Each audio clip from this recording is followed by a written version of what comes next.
Hello friends, स्वागत है आपका अपने यूट्यूब चैनल परीक्षा अध्ययन पर। दोस्तों, आज हम पढ़ने जा रहे हैं 11 अगस्त 2021 की इम्पोर्टेंट करंट अफेयर्स। तो वीडियो शुरू करने से पहले जिन लोगों ने अभी तक मेरे चैनल को सब्सक्राइब नहीं किया है, कृपया सब्सक्राइब कर दीजिए, साथ साथ बेल को भी दबा दीजिए ताकि आप लोगों को मेरी आने वाली वीडियो मिलती रहें। साथ ही साथ लाइक दबाएं, शेयर करें खुल के। दोस्तों, आप लोगों को रोज़ सुबह 4 बजे करंट अफेयर्स की वीडियो प्रोवाइड करवा दी जाती है। साथ ही साथ आप रोज़ शाम को 6 बजे उसी वीडियो की पीडीएफ मेरे टेलीग्राम ग्रुप से डाउनलोड कर सकते हैं। लिंक मैंने नीचे डिस्क्रिप्शन में दिया हुआ है। तो वीडियो शुरू करते हैं। जयकारा ऊंचे वाले टीले बाबेगा। तो चलिए, पहला प्रश्न है दोस्तों, किस व्यक्ति ने पहली बार संयुक्त राष्ट्र सुरक्षा परिषद की अध्यक्षता की? किस व्यक्ति ने पहली बार संयुक्त राष्ट्र सुरक्षा परिषद की अध्यक्षता की? सही उत्तर है दोस्तों, मेरे प्यारे देशवासियों, प्रधानमंत्री नरेंद्र मोदी। तो दोस्तों, महत्वपूर्ण बिंदु पढ़ते हैं। ऐसा पहली बार हुआ है 17-18 सालों में, नहीं ऐसा नहीं हुआ है, ऐसा पहली बार हुआ है जब किसी भारतीय प्रधानमंत्री ने संयुक्त राष्ट्र सुरक्षा परिषद की बैठक की अध्यक्षता की है। संयुक्त राष्ट्र सुरक्षा परिषद में वर्ष 2021-2022 के लिए भारत को अस्थायी सदस्य चुना गया है। संयुक्त राष्ट्र की अध्यक्षता हर महीने बदलती रहती है, जिस तरह की अभी अगस्त महीने की जो अध्यक्षता है वो भारत कर रहा है। संयुक्त राष्ट्र से जुड़े कुछ महत्वपूर्ण बिंदु। संयुक्त राष्ट्र की स्थापना हुई थी 24 अक्टूबर 1945 में। मुख्यालय है न्यूयॉर्क, अमेरिका में। अध्यक्ष है एंटोनियो गुटेरेस। दूसरा प्रश्न आपकी स्क्रीन पर ये रहा।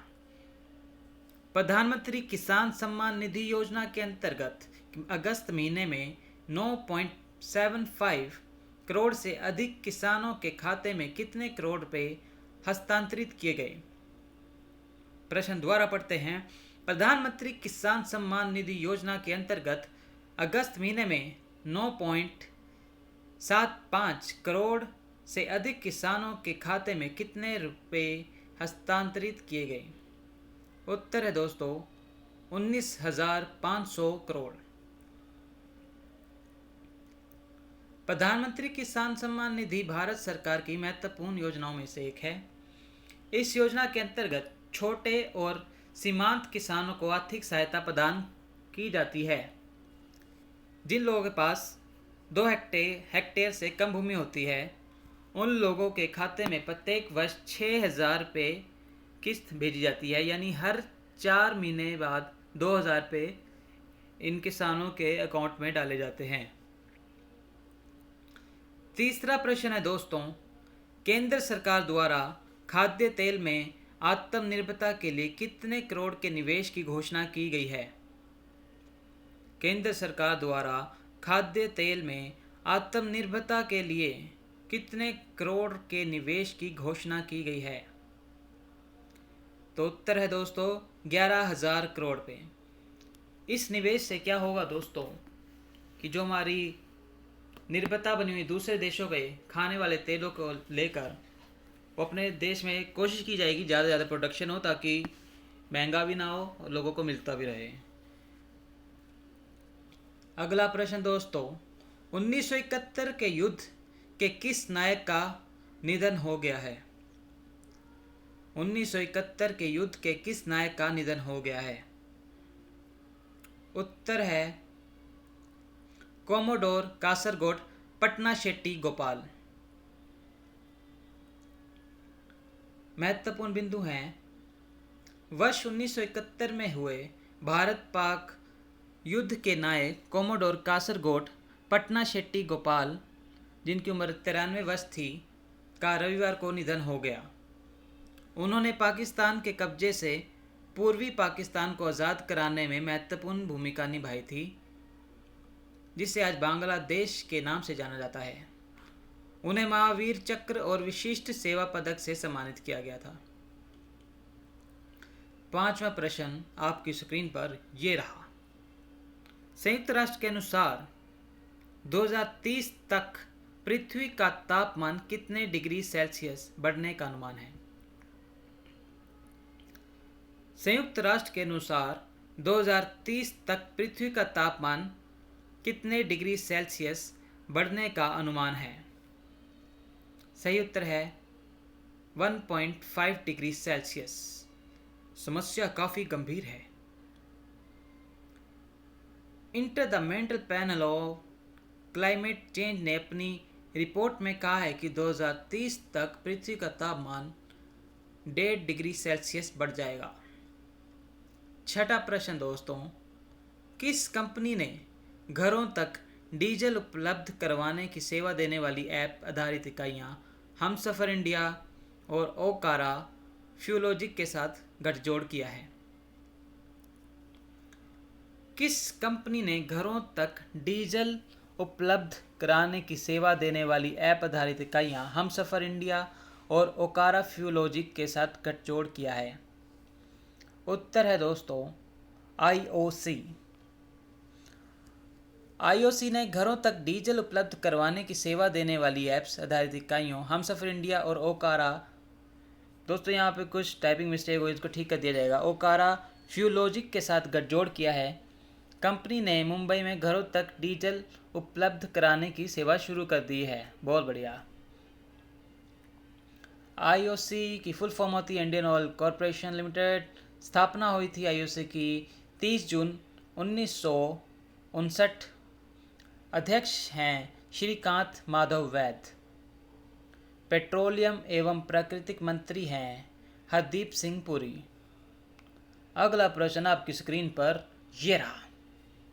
ई कॉमर्स क्षेत्र की प्रमुख कंपनी अमेजन और NR नारायण मूर्ति की कैटामरान ने अपने कौन से संयुक्त उद्यम को अगले वर्ष समाप्त करने का फैसला लिया है?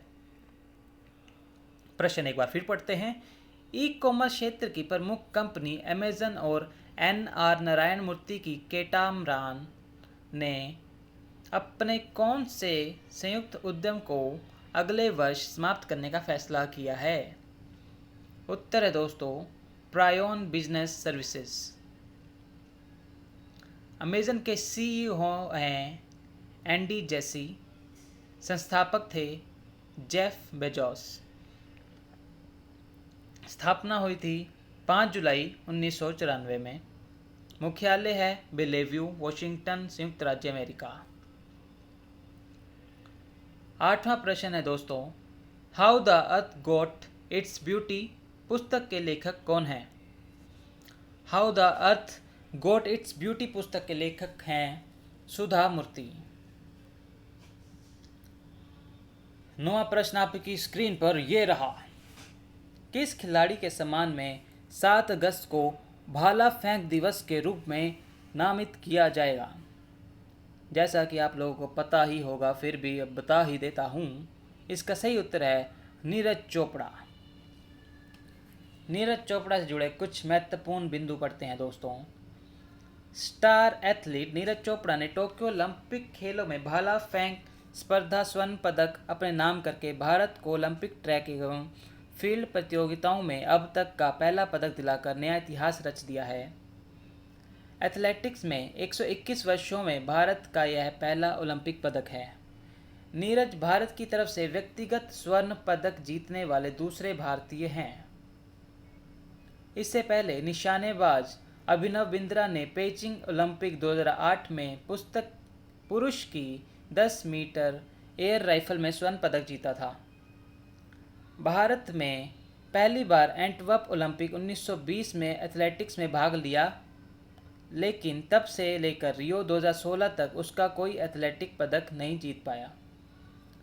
सन 1900 में ओलंपिक में कोलकाता में जन्मे ब्रिटिश अधिकारी नॉर्मन प्रचर्ड ने एथलेटिक्स में 2 सिल्वर जीते थे। ब्रिटेन ने नॉर्मन को अपना वासी मानकर मेडलों पर अपना दावा जताया था। यह मांग इंटरनेशनल ओलंपिक कमेटी ने खारिज कर दी थी, लेकिन अब हमारे नीरज चोपड़ा ने मेडल की जो कमी थी उसको पूरा कर दिया है। 10वां प्रश्न दोस्तों, भारत 12 अगस्त को पाकिस्तान और चीन के साथ अपनी सीमाओं और उपमहाद्वीप की बेहतर निगरानी के लिए कौन सा उपग्रह लॉन्च करने जा रहा है?